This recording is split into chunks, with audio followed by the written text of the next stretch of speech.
to all the things. So please ask lots of questions, take lots of notes, and I'm excited to learn together. Ainsley. Thank you so much. It's great to be here with everybody. I'm gonna go ahead and share my screen here. Uh, Hopefully everyone can see that. If not, please shout, holler. But yeah, I'm Ainsley. I just joined the Beehiiv team as their head of podcast. We're really excited to bring podcast into the sort of newsletter and website ecosystem and the product stack that Beehiiv has to just better support creators. Today, we're going to dig in a little bit on how to launch, grow, and monetize your podcast, a sort of basic level playbook. We'll talk a little bit about the landscape, how to develop a solid concept, how to launch your show, and what that actually means, and grow your audience as well as monetization opportunities that are beyond just ad sales. And then I'll talk a little bit about the Beehiiv tools. We'll walk through the hosting platform. And if you want to get your podcast set up, we'll make sure you have all the tools to do so. But before we start, I'm curious if everyone could hop in the chat and just let me know what you think a podcast is. When you hear that word, what does it mean to you? You can even share podcasts you're listening to. I think that's a helpful way to see, what everyone's thinking about it, where you consume your podcasts, if that's on a podcast app that's audio or video. Uh, yeah, so we've got an audio conversation, but also video question mark. That's a great question as the medium evolves. A rant, yes, theme conversation. These are all really great, relatable entertainment, sharing knowledge, news, interviews. Yep. Awesome. Everybody, please continue to share. But yeah, I mean, I think what we're getting at here is the definition is evolving and it's a lot on your sort of perception of the content. It can be on demand audio, which I think is what people traditionally think about it as an RSS feed, or you're logging into Apple Podcasts or Spotify. So that way you can listen to a show. But now we're getting into video, and that is sort of the fastest growing format for podcasts. And so you're seeing an emergence of a podcast on YouTube, Spotify, Apple Podcasts also have video now. There's live recordings and spaces with audience interaction. And it's really becoming a whole content ecosystem of podcasts really embedded in your newsletters, transcripts, social content, so many surfaces. So it is a flexible definition, and it's something that I think is so beautiful about the medium, especially for creators, is you can kind of interpret a podcast as anything you want it to be. Um, but now we're aligned on that. I think looking at the larger podcast landscape, I wanted to start with a couple stats here, just because listenership has just continued to grow over the past decade. And this really cool stat here of 58% of Americans are monthly podcast consumers is really important for creators to know, because not only are people listening to podcasts, but they're making it a habit. They're coming back and they're regularly consuming this content in audio and video, and they're building a relationship with creators or publishers or brands through the medium. What that means is people are spending a lot there in terms of advertising. We're predicted to cross 5 billion in global podcast spend, and the number of active shows is just growing and growing. And so the hard part becomes, like, how do you stand out among all of the shows out there, and how do you make sure your content is, something that can capture an audience and also cultivate your existing audience on your newsletter or website, something like that. So before you hit record, there are a lot of things to think about aside from just what kind of microphone you want.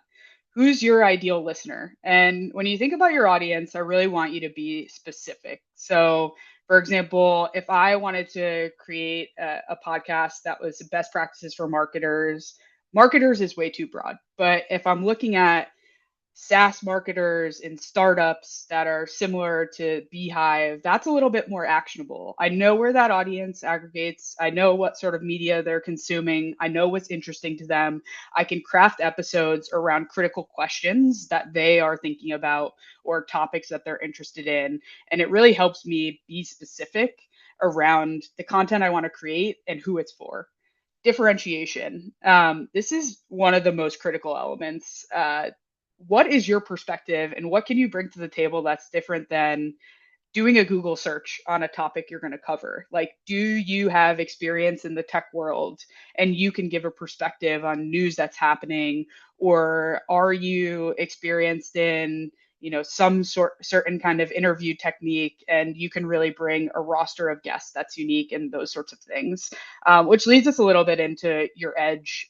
I know there's some overlap there, but like, what makes you the right host, or whoever you're tapping, what makes them the right host? Like, what do they bring to the table that makes it an unfair advantage that you can't get anywhere else? So in the sea of all the podcasts out there, how can you really set yourself apart, and what is it that brings you to the table? And a lot of that is always rooted in, like, why do you want to do this anyway? Like, what do you think you have to say?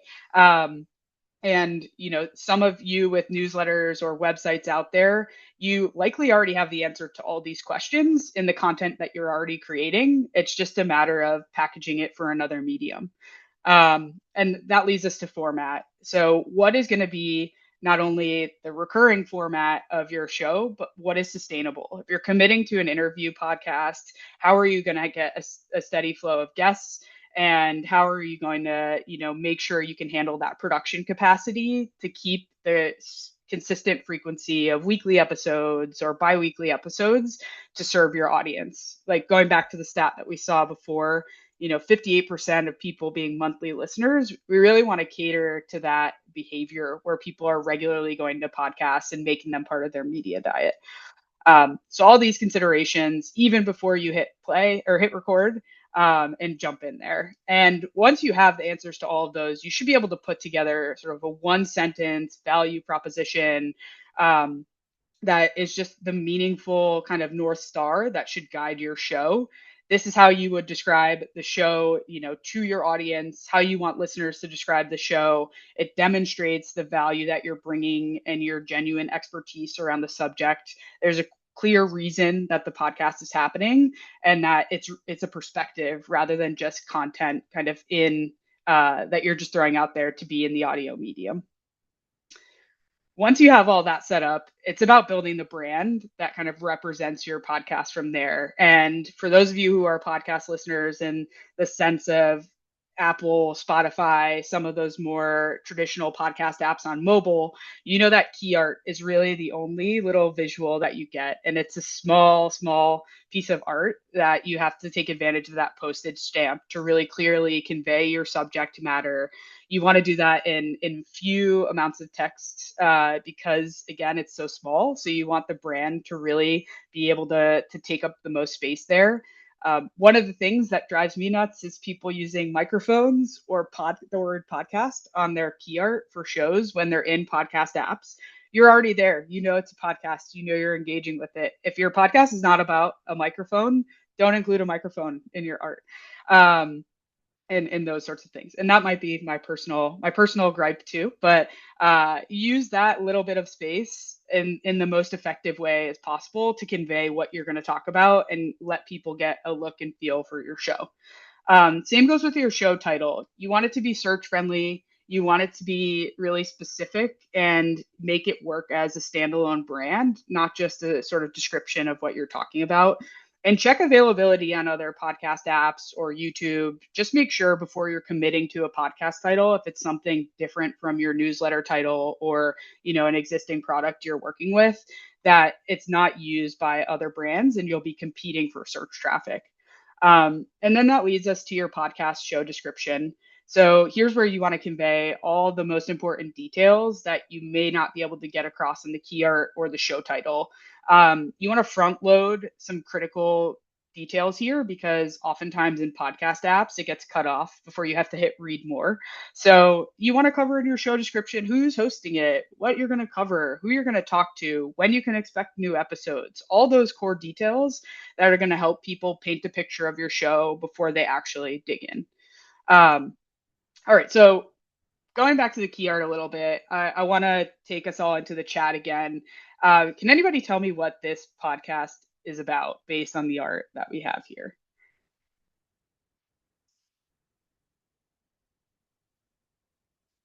If your podcast is ways to buy microphones, then it's okay to put microphones on them. Conversations that matter, being real, no clue. Yeah, I'm with you, Stephen. Not so sure. mental health, maybe. Yep, someone rambling. Okay, yeah. So what I'm seeing in the chat here is, yeah, it could be anything. Yeah, conversations that matter. Is it an interview podcast? Is it a mental health podcast? Is it, yeah, meditation? There are so many different things, and I think a little bit of it is the imagery here. It's nice. It's really visually appealing, but it's not saying anything to me about like what this could be. If it's an interview podcast, there are better ways we can bring in imagery or mental health that really represent kind of the medium and what you're sort of seeing here and expect to get out of the conversation. And same with conversations that matter. This is a really generic tagline. Again, I'm not sure if we're talking about mental health. I'm not sure if we're talking about just general interviews, what the genre is, and all those sorts of things. And so there are plenty of great examples. I'm pulling in just a few of my personal favorites, like in the ecosystem of key art that I think does a good job of not just telling you the title of the show, but like also showing it to you. The daily zeitgeist. You're getting this out of a mouth and it's screaming. And today explained, right? We see the week. We get a sense that it's a daily podcast in the calendar. Trained to Kill. I think this is a good example of it builds the mystery. It's dark imagery, good use of coloring. Pick Six. We are seeing the football. We know what this is going to be about. And just so many good examples here of what we're looking for. So what I do recommend is if you're going to start a true crime podcast, hop into your favorite podcast app, look at the charts, look at some of the trends among all of those podcasts. Are they using reds and blues? Are they using images of real people? Are they more graphics oriented pieces of key art? Look at those things and learn from what's been successful in the genres that you're developing for. All right. Now that we have some baseline of developing the overall show brand, we're going to get into the episodes. And I think one of the biggest and best ways to make sure that you can get your podcasts out there is optimizing your episode titles for search. And I think for those of you who write newsletters and you write little headlines for articles or blurbs, you want to treat your podcast episode titles in the same way. What are the keywords your audience is searching for? How can you make this short and concise? Using questions is also good. You never have to repeat your show name because it's already going to be there in the key art and or the just way that the podcast app displays your content. And using guest names if you're doing an interview podcast is always great. I've got some examples of good and bad versions of episode titles over here on the right. Interview with Dr. Jane Lee. Well, that's great. And if I follow this podcast, I might be curious about like what they're actually talking about. Dr. Jane Lee on why seed oils are overrated, much better. If I am searching for podcasts about seed oils, I might also be able to look at that, in the app and search seed oils in Apple Podcasts. And then this would be surfaced, for that conversation and such. But Millie, I saw you came off mute. Are there some questions? There's just a request Yeah. can you click hide on your little Zoom is sharing your screen? I think it's maybe a bit distracting for folks. Can you see that at the bottom where it says Zoom is sharing Sure your can. screen? There you Yeah, go. Yeah. No, thank you. I we're appreciate that. good, we're good. Yeah. Thank you. Uh, and I'm going to call out a just note that Carol put in here. One thing I heard from Mel Robbins, which always stuck. She never puts episode numbers because she doesn't want anyone to feel like they're late for the party. I Oh, love that, Carol. I think it's just so well said. And also, an episode number is just really like, what do I need to know that this is episode 47 for? I want to know, what the content is and all those sorts of things. And in any good podcast hosting platform, you'll be able to order the episodes in the back end to control the experience, of consumption and all those things. But yeah, you want people to discover the episode natively, and sometimes those numbers can really discourage people from consuming the content. Great.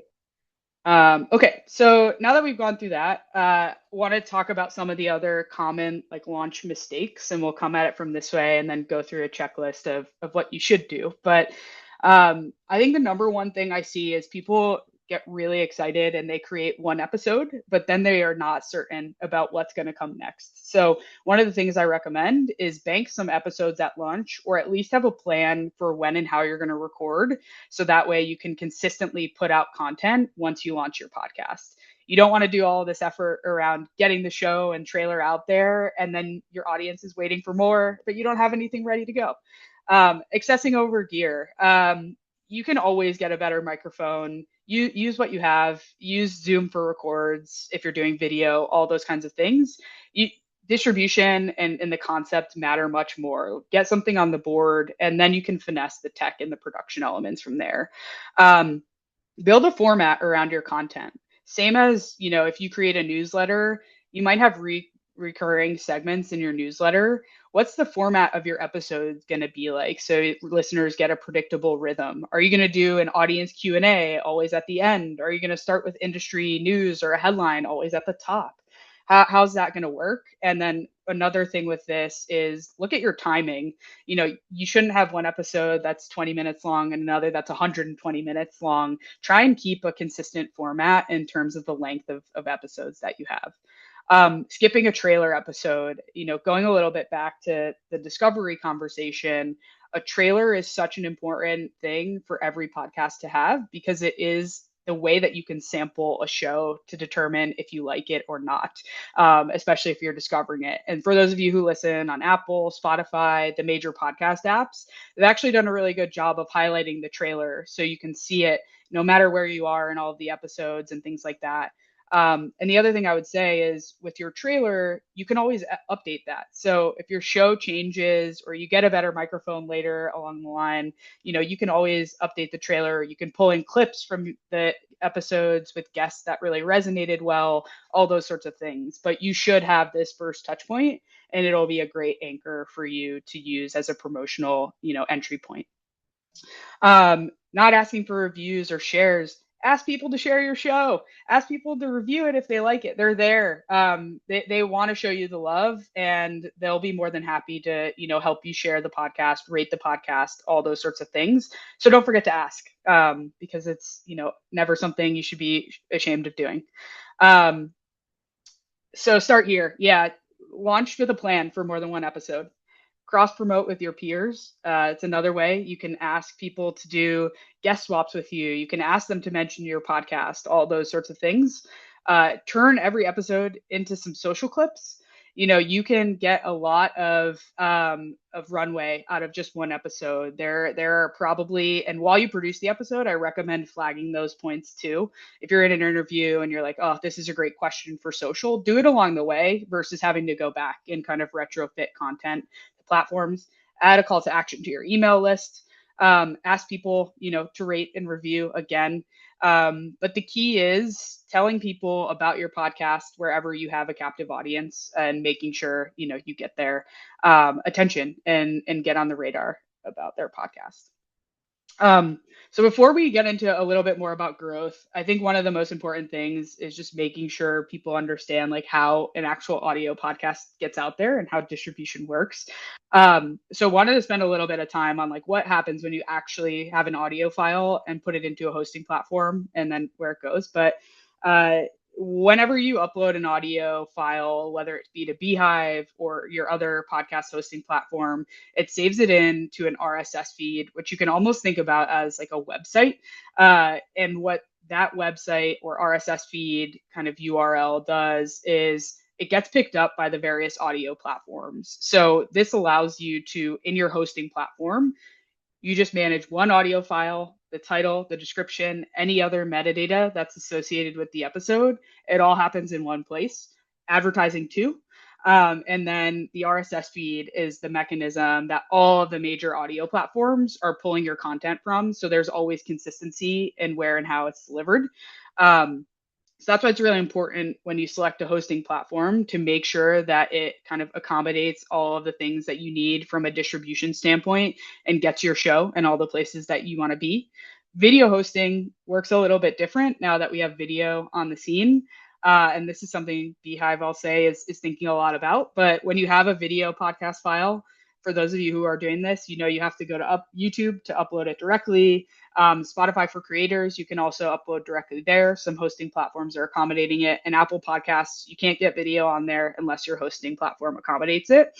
So I just want to make sure to draw that distinction too, because while audio and video, they can both be podcasts, the distribution works a little bit differently.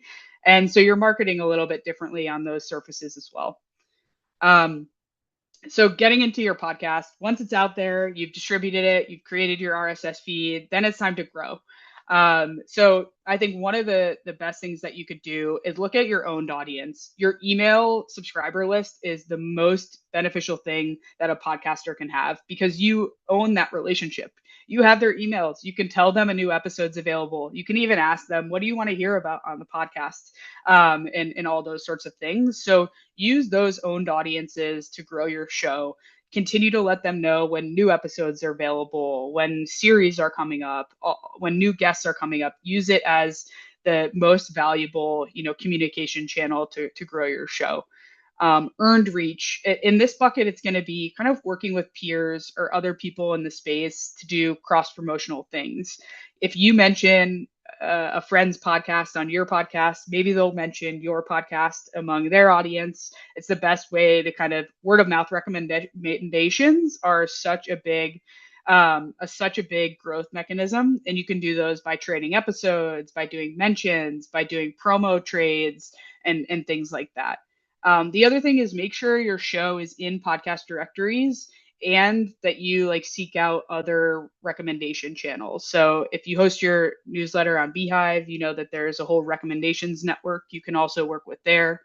And then getting into platform reach, just making sure you can and do distribute your podcast on every channel you can. That is really important because that's key to getting it discovered. So if you're not currently distributing, for example, on Amazon Music, you should get your RSS feed in their hands. So that way it's another surface where your show can be discovered.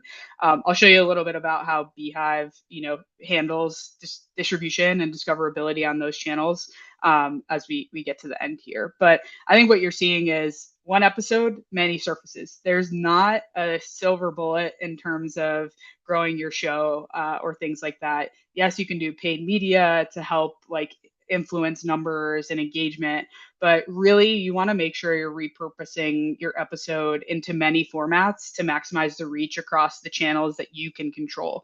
I've got some screenshots here and we'll take a closer look at the Creator Spotlight podcast, which is a beehiiv show. You can see they've got, this one episode on social, on their website, on their newsletter. It's actually embedded in there and all those things. So they're having multiple touch points where they can market the episode and the show. Great.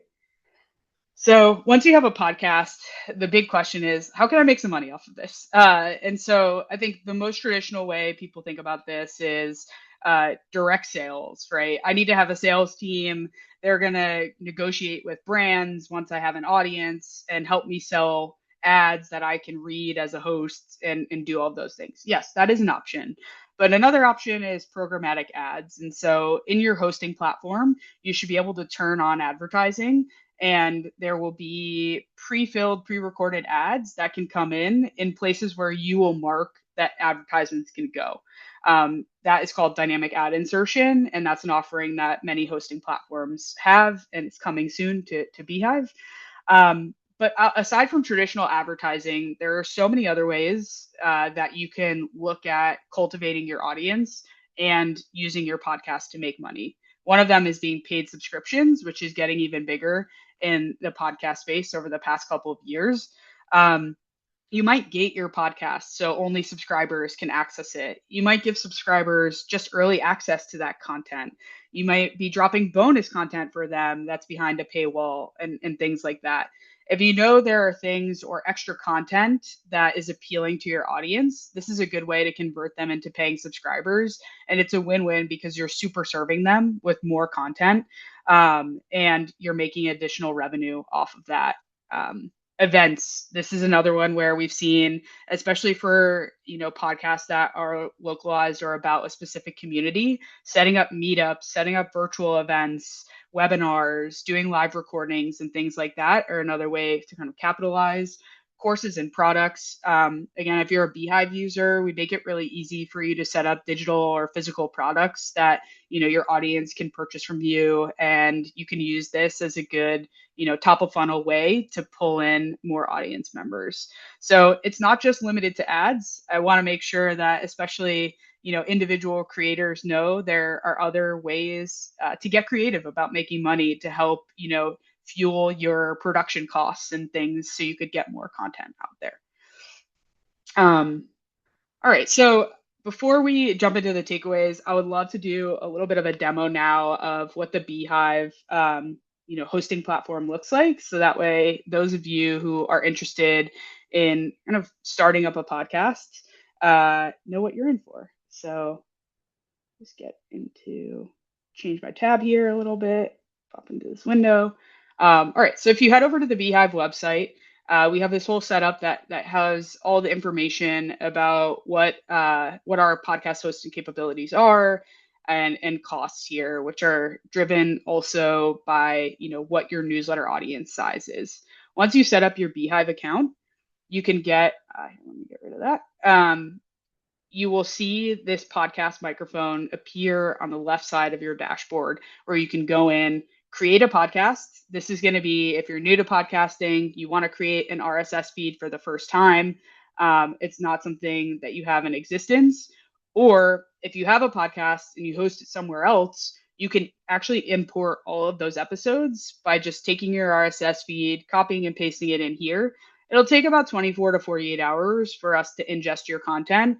And then what you could do is redirect your feed from your original hosting platform.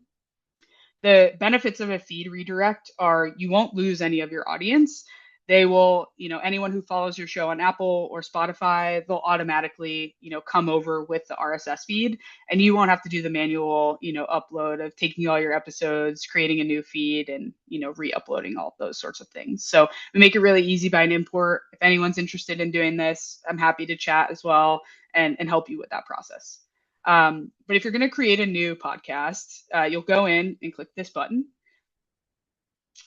enter that show title. I know you all will have something really compelling and brand forward that's better than test. And, a great description here too, super compelling. You'll put the meat of it at the top 150 characters so folks can see that. You'll upload some cover art that, again, probably has no microphones in it. It's really compelling and also representative of your podcast, not like this sample art that I've got in here. You'll put in the author name here. If you have a copyright, you can insert that. You'll set up the language and the show type. So episodic is going to be, again, episodes that can be listened to in any order. Serial, if you have, an intended order that you want people to listen to your episodes in. This is best for like limited series. A lot of true crime shows do this because they want you to start at episode 1 and work your way through episode 6. Explicit content warning and those sorts of things. And then primary categories. So for the category section here, I want to note that this is not something that beehiiv is beehiiv specific or any other hosting platform specific. This is a uniform set of categories that all the major platforms, Apple, Spotify, etc., have adopted. So that way they can tell the best way to display your content in their app. I think it's always best to take advantage of using all 3 categories for your podcast, because then that gives it the most possibility to be surfaced in a variety of collections. So if you're a, education podcast, you might start with that as your primary category. But I also recommend, trying to get it to fit in some subcategories as well. So that way you could fit in and be considered in other education for kids, maybe in other categories. So the more categories, the better. Take advantage of all 3 of these if you're setting up your podcast on beehiiv. And then just know, right, like as noted here, the first category is going to be your primary category. So make sure that one is most relevant and where you kind of want your show to primarily be. Premium podcast. I'm not going to check this box because this demo account I'm working in doesn't have a subscription podcast set up. But this is where and how you would set up if you wanted to charge people a monthly fee or an annual fee to access premium content, you could do it here. Um, or you could even structure it as, pay what you think this content is worth to you, or things like that. Some creators have done some really fun and creative packaging of content in that way. So once you do that, you can go ahead and save your show. It'll take you to this page where you'll get the really easy step by step of next steps to publish an episode. I'll go ahead and pull this up very quickly. I've got some demo audio here, but you'll plug in your podcast. It will process the audio. The thing I really love about beehiiv that makes it kind of easy for creators to build a website presence around their podcast is we automatically generate a landing page that you'll see on the right here, where you get a transcript of your episode, the show description comes in, and you can listen. And I'll pull up an example from our Creator Spotlight podcast. So this is their overall website. When you click into the podcast page, you'll see this again. These episodes automatically make it here. And then you get these beautiful landing pages where it's such a great destination to send your listeners here because they can choose where they want to consume your content. Is it on Apple? Is it Spotify? Maybe they like to watch on YouTube. beehiiv does the work of pulling in all those links for you, also syncing up to your YouTube page. So that way you only have to publish, once. And you get this really nicely automatically generated page. The transcript makes it SEO friendly and it's fully integrated into your beehiiv website. You can also embed it into your newsletter and things like that. Um, if you want to upload episode art, you could do that here. And then there's just another number of other criteria in here. Again, if you're using numbers, seasons, we make that available. You can also schedule episodes for future publication. And then if you wanted to, you could come in here. This episode audio file I'm using is blank, but this is in theory where you could go in and take a closer look at the website, like that. And so when you get the episode out into the world, we make it really easy for you to then distribute your podcast out to Spotify, Apple, and all the major platforms with one click in here. You'll get an analytics tab as well that will pull in some listener stats. You'll be able to see downloads across different geographies, across episodes, and really break down what your performance looks like once you get going. So yeah, with that, just rolling kind of back in here. I want to close out with some key takeaways before we, open the floor up for more specific questions. But in terms of your podcast, just remember you have something unique to offer. Like, what is it that people are going to value, and why are they going to trust you and give you their attention? This market is large and still growing, so take advantage of that interest. Nail your concept before you jump in to really production efforts there. Have a publishing plan. What's your clear format, and what are you promising your listeners? Grow your audience on any surface that you can. And then, look at those other opportunities for monetization beyond just advertising. So with that, I'm happy to take some questions, and would love to connect with folks after the call too if you have more specific things you want to dig into. Thank you, Ainsley. I just wanted to share a couple of things, a couple of tips from my own journey, and specifically the moment, or more so the experiment that I ran to decide, do I even want to have a podcast? Is this something that I can keep up? Is this something that gives me energy? Is it something that's going to give me joy? And I decided on a random Saturday that I was going to record 12 podcasts in 12 hours to see if I liked it. If I still liked it after the 12 hours, it was probably a good thing. And B, to have that bank. So, worst case scenario, I had 12 podcasts that I could publish and it would be content. I think I got to hour 7 and I was on the floor. I was like, I'm exhausted, but my heart is full. And it was very clear that I should keep recording. I had to cancel. There was all with GW members, so they were very kind in rescheduling. But maybe running something like that, maybe not that extreme, could be a helpful tip for folks. The other tip I had is when you launch your podcast, literally ask people for a 5-star review. I know that sounds cheeky, But I ask people, and I don't say, can you just give me a review? I say, can you please give me a 5-star review? Would you mind giving me a 5-star review?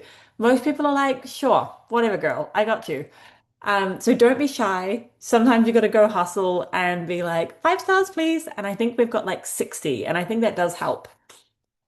What else? The other thing about podcasts is it can be a bit of a slow burn, in that on socials you can see the number going up and up and up, and podcasts, for me at least, has been a slower burn.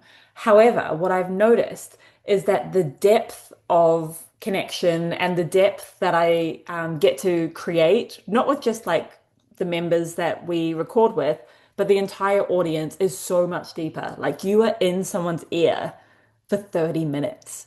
Like you can't fake who you are. Maybe you could, I can't fake who I am for 30 minutes. So it's a really great way for people to really get to know you. And I just wanted to name, in case someone is like, this feels really scary, like a podcast. I don't know if I'm a podcaster. I don't know if that's like who I am. And if you're in that kind of liminal space, try and get on other people's podcasts. Like, I still remember my first podcast ever. I was so scared. I had like a second screen with notes, and it really is just a practice. And you realize pretty quickly that it is just like a conversation. So I would highly recommend reaching out to people who you listen to their podcast. That's how I got my first like one, two, three. I just DM'd them and I was like, oh, I like your podcast. I listen to it. If you're ever looking for a guest, like I would love to come on. So that was just some tips that came up from when Ainsley was speaking. And we do have some questions. Are you ready, Ainsley? Yeah, let's dive in. And just one thing I want to say, Millie, I Yeah. think that those were really great personal experiences. I just want to dig in on you're really building like a parasocial relationship, and I think for newsletter creators especially, like it's very transactional. Like you send out your email, and it's kind of like you're just continuing to send out the content. With podcasts, it's a little bit more of an opportunity for you to be less formal and really kind of peel back your personal experience and narrative and opinion and offer that in a different format in a different way. And I think for those of you who listen to podcasts, you probably feel the same way I do about some of my favorite hosts. Like they're my friends. And when I'm listening to them talk, I'm really kind of taking their advice to heart, and things like that. So yeah, I think that was all really well said. And yeah, let's dig into questions. Okay. Okay, so one of them is around SEO, which is also one of my questions. So, do you have any tips on SEO titles for better discoverability? Anything you've just learned along the years of like maybe your top two or three tips to help rank for SEO? Yeah, I mean, I think one of the most basic things that you could do is do a search for the content in terms of like what questions you would ask if you were searching for your episode. So, like, reverse engineer Mm. it. Google also has some free tools like the Google Search Console where you can go in and compare, two elements and see like which one is being searched for more, or, how people are talking about a particular news event or things like that. So the traditional like SEO tools that you would use for a website and doing keyword research there, they work just the same way for podcasts. So you can really drill into those and use. There's a lot of great free resources available from Google and other digital tools. Awesome. I can't believe I've never made that connection. I've never thought to use like keyword search on Google. That's such a Yeah. great and now in hindsight obvious tip. A Um, lot of a lot of people also use it in their content development. When I was at huh. NPR and working with the Life Kit podcast, for example, I'm not sure if you all are familiar, but it's a podcast that generally covers like everything from how to get stains out of your clothes to how to select a mental health professional that you want to work with.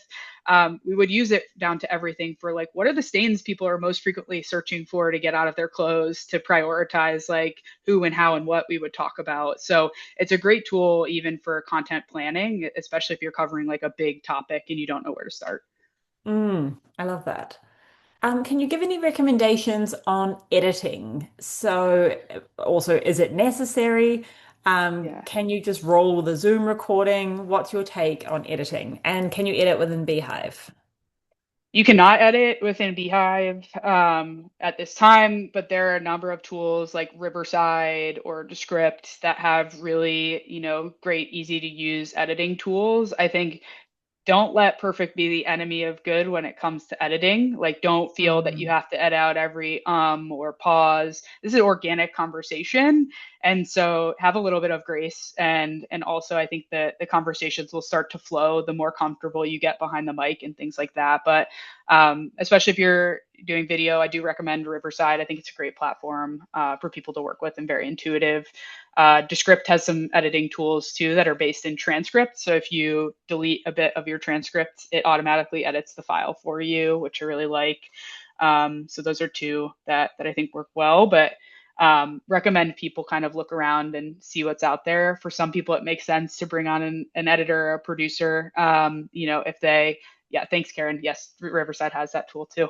But yeah, some people it makes sense to bring out a producer if you're going to do video too, and maybe you're doing a daily podcast and you need to focus on the content. So a little bit of that is going to be a case by case basis. super helpful. Do you know, this is maybe how long is a piece of string question, but do you know what the average earnings say after someone's been working on this for 12 months and it's a pretty good podcast? What might the average earnings be? It's really going to vary dependent Yeah. on, what your sales mechanism is. Are you doing sponsored episodes? Do you have a subscription product? Are you monetizing audio and video? It really, really varies. That makes sense. Totally makes sense. Do you have any thoughts on having like numbered episodes to make it a season? Basically being like season one. What's your thoughts on that? Yeah, I mean, in most hosting platforms, like you saw in Beehive, you can set up on the back end the season numbers and the episode numbers. So that way everything is ordered accordingly in the apps. And apps like Apple Podcast will automatically aggregate the seasons to make it an easier user experience. So you could skip to season two or season one and see, the trailers for those particular seasons and all of that. So I recommend using the back end tools. And if something doesn't look quite right to you still in the user experience when you test it on the major apps and you decide you really just want to add those episode numbers, go for it. But I think I would start with, the tools that you have on the back end to aggregate the information so it displays optimally in those apps first. Hmm. I do want to spend some time around this conversation, which actually came up a little bit in the newsletter session that we ran with Luke as well, which is the like tension of, but I'm a generalist and I want to go broad and I want to like I don't know, talk about lots of different things. And what I can say from my experience as a generalist who has been told like to niche down, niche down, niche down, like my whole career, is I prefer to think of it as in like narrowing in. And so I think if I was niching down, I'm really putting myself in a box, right? I'm like, oh, okay, I don't come out of this box. Where I like the Generalist World podcast is a great example where I have narrowed in. I see that there's still flexibility. It's like a spotlight. There's still flexibility. And we help people who have these generalist, squiggly, nonlinear careers. And the beauty of it is like no two of them are the same. And I think it's one of my favorite parts of the podcast that you just don't know. One week we're talking to like a scientist in Melbourne, and the next we're talking to a chief of staff in New York. And that like kind of spice and variety is the amazing part of it. And so I kind of just invite people to um, look for the pattern. Like what is the umbrella that this sits under? And I don't think you need to like really completely cut yourself off and only talk about one thing for the next 3 years. But you do need to be helping a set of people. And even if those sets of people might look a little bit different, they're probably facing the same challenges. And so that's another way of kind of like narrowing in without like boxing yourself in. I hope that maybe helps folks. And I think the through line, right, for the Generalist World podcast is like is there a career that fits this general shape for me out there? And you're Mhm. answering that question, even though that's the through line for all of your guests and all the different conversations you're having. And so there is like that overarching umbrella. And it may be a broad question, but you're bringing very specific answers to the table in a way Mhm. that, presents itself in the podcast conversations and the newsletter that you all have and the events and things like that. And so it might be that when you're thinking about those key things in the value proposition of your podcast, you might be appealing to multiple audiences, but maybe there's a through line of like I'm appealing to creators who are carving their own path or speaking to my own experience or all those sorts of things. So don't feel like you can't cover more than one audience in your show. Just urge you to think about the through line and how you can bundle that, Mm. because ultimately that's how you're going to be able to market your show and grow. That's totally it. The through line. Nailed it. We have a couple of product questions, which I want to make sure we have some time for. The first one is, are you limited to one show per account, or can you run multiple from one account? It depends on the plan size that you're on. But right now, our basic plan, you can have a free one podcast show on there. When you get up to our max plan, it gets to three podcasts. And then our enterprise plan is unlimited podcasts. And obviously, after everyone has finished this workshop, you're going to be wanting to have the unlimited because you're like, yes, generalist, let's have all the podcasts. I'm totally kidding. The next product question is, will you be integrating your ad network with podcasts hosted on Beehive? And if so, will you take a percentage cut from that? Yeah, so right now we are building out the technology for creators to be able to add ad markers into their podcasts. And you'll be able to serve ads there that you, as a creator or a publisher, have sold. And we obviously won't take any revenue cut out of that. It's your ad sales, your money. And then we are looking at some programmatic advertising solutions that publishers can opt into. I can't quite speak to the pricing of that yet, as we're still in, build phase. But our goal, like with the subscription podcasts, for example, if you bring those to beehiiv, many other platforms take a percentage of your revenue. We do not do that. We try to keep as much money in revenue in creator hands as possible.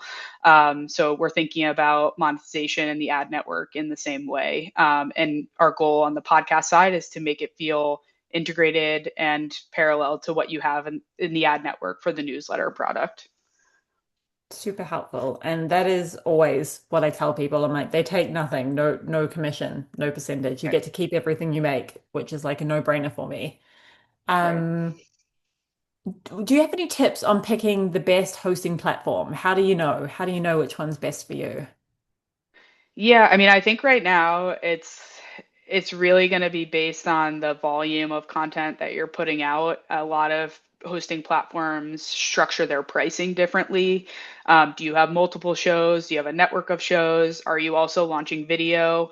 So I recommend taking kind of a critical look at the services and features offered. Some hosting platforms even base their pricing on bandwidth and the amount of content you're uploading. So if you're doing Hmm. super long episodes, that might be a consideration that will drive up your hosting price. If you want to handle video, if getting video on Apple Podcasts is your priority, there's a limited number of hosting platforms that distribute out there. So that's going to kind of narrow your scope. So again, recommend like thinking about the profile of the podcast you're building and looking at the hosting platform offerings and their pricing structure, as probably the key indicator of where you want to go. I think what I'll say for beehiiv is most users select us because we're that unified all-in-one platform where you not only manage your podcast but also your newsletter, website, all in one place. Feels really integrated. You're not going to six different platforms to manage that content. Awesome. Thank you. I love this question. Do you have any advice for targeting high profile speakers? I'm assuming this question means as a guest for the podcast. What's your take on that? Yeah, I mean, I think look at the ecosystems and things that they're in. I think a little bit of this is going to be dependent on high profile speakers, like in a particular industry or what. I think for example, one of the podcasts I used to work on at Paramount, when we would target guests, we would look at like what other events they were doing and other podcasts that they were on and the types of conversations that they were having. And I think the other thing when inviting guests is you have to kind of give them an opportunity to talk about a project or an initiative that they're working on, because you don't really pay guests in this format, but you're creating a space for them to be vulnerable and talk about what they're working on and all those things more often than not. So I think just targeting them, pitching them in the same way of, you would for any sort of speaker opportunity, getting in touch with their team, seeing where they're going to be, being really clear too about the value proposition of coming on your podcast. Like what are former speakers that you've had on the show that might be appealing for them to know, build your credibility a little bit, and talk to them a little bit about your reach and your profile, because they'll evaluate all those things of like, why is this opportunity worth my time versus XYZ podcast or other inbound speaker opportunities. My hot take is that I don't know about the ROI on targeting really high profile speakers. I think like imagine your favorite podcast. Often my favorite podcasts, when they get these really high profile speakers, I'm kind of like, because they're high profile speakers, they have the same stories, they're like professional, where like I often find the best speakers are the people in your sphere and the people who are kind of maybe 1 degree separated from you, which is why the Generalist Will podcast is so cool. Um, I'm not going after like celebrities. I'm like, okay, let's give the people a platform. So my hot take is you could do that. Maybe that's your strategy and maybe that works for you, but also it's really neat to profile and platform people who don't have high profiles and to be like, actually, these people have incredible stories too. Hot take. Okay, I think our last question that we have time for, and it's a really great question, is when would you recommend monetizing your podcast? Does it matter how many episodes you have or how big your reach is? How do you think about making that decision? Yeah, again, I think it's a little bit about what structure your podcast is in. Like if it is one where you're putting it behind a subscription paywall, like from day one, it's best to monetize it. It's terrible if you're making it publicly available and then pulling it behind a paywall. So we don't want to do that and to tease people. I think otherwise, if you are, primarily going forward with an ad supported podcast and that's how you want to make money and what you're going to make money off of, you should be doing it from day one and getting those ad markers into your episodes in a consistent way for the entire catalog. So that way, as you grow audience, as you put out more episodes, your addressable inventory, so the number of ad spots you have, will also continue to grow. So you'll have more inventory to sell for direct ad sales or host read ads or programmatic inventory. So I recommend, if that's your plan, do it from day one too. Mm. Because you also don't necessarily want your podcast to have no ads, and then people, it feels different when people go from an experience where, oh, there's no ads in these episodes and now I'm hearing ads. Mm. So I recommend doing it from day one. It doesn't hurt to kind of get a little bit of ad sales in and continue to scale that as your audience grows. This has been amazing. Thank you so much, Ainsley. My challenge to folks here is Edja has created a little LinkedIn post, and I would love, well, the invitation is to come and hang out. I'm going to be going hanging out on there for a bit and come and share whether it's like your dream podcast that you'd like to create, whether you already have a podcast, go and plug it. This is a good chance to go and plug, like promo it. Um, and my challenge is then go and have a look through the comments and connect with one person. Because this is what makes these summer school sessions so neat, is when you can actually like carry on the conversation. So that would be super fun. And I hope to see many of you at our future summer school sessions. They're happening all week. Thank you so much, Ainsley. And thank you so much, everyone, for spending the last hour with us. Thank you all.